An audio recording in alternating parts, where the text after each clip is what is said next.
put life in your sex life. Not many people preach this from the altar. But some of us, God has given us the assignment to demystify sex. Whatever is the mystery that makes pastors not to talk about it. And meanwhile, people are dying in their homes because that area is never scratched on the pulpit. God is a creator of sex. It's not a sin. He is a God that loves pleasure. It's not a joy killer.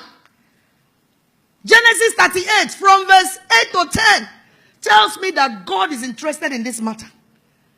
A man called Onan slept with his brother's wife in order to give seed to his brother who died without a child. That is their pattern those days. So after enjoying himself thoroughly with his brother's wife, when it was time to release so that the woman can have a baby, he came out and spilled it on the ground. The Bible says God saw it. It made him angry. He killed the man right on the spot and went ahead and put it in the Bible for us. That is to tell you that God is interested in that aspect of marital relationship. Some of you think it's something you do only when God is not looking, when the takes light.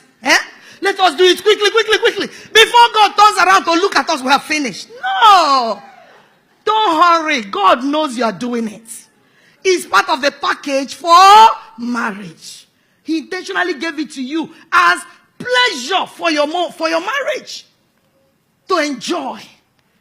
And some of you, women here, have never really enjoyed it. You have had 2, 3, 4 children, but you've never enjoyed it. Why? Because you have husbands who don't know how to do it. And do it well. There are some Christian men that rape their wives. They are Christians, but they rape their wives.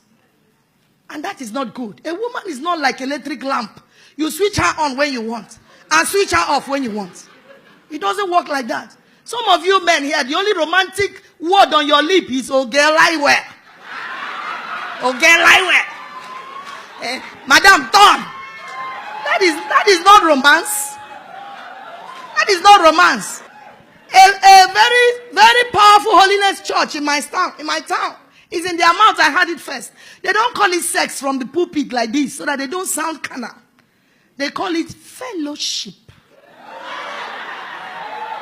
When it is time for that fellowship, there should be time for opening prayer. All those toasting, I love you past my mother, the necking, the kissing, the caressing, everything that goes with it. That is the opening prayer. Then, of course, there should be time for praise and worship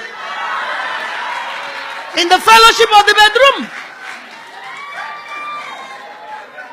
It goes also with testimonies. Remember all the good things that your husband is doing for you. All the good things. Talk to each other. Talk. Don't just do it as something you do in the dark. Everybody's mouth is sealed. And then you can't even look at each other's face. That's not how it should be done. It's a fellowship. Let it come alive.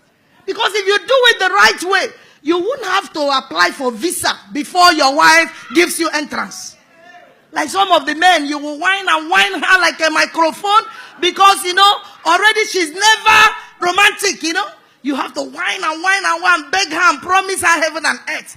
Then she will now tell you, my head, my shoulder, my knee, my toe, everywhere is paining me. Just leave me alone. Because she knows you don't know how to do it well. But when you do it well, nobody will even be the one to initiate and then begin to make requests. It will just flow naturally. And then by the time you do all the preambles, that's what Oyibo calls foreplay. Play where they happen before the main thing.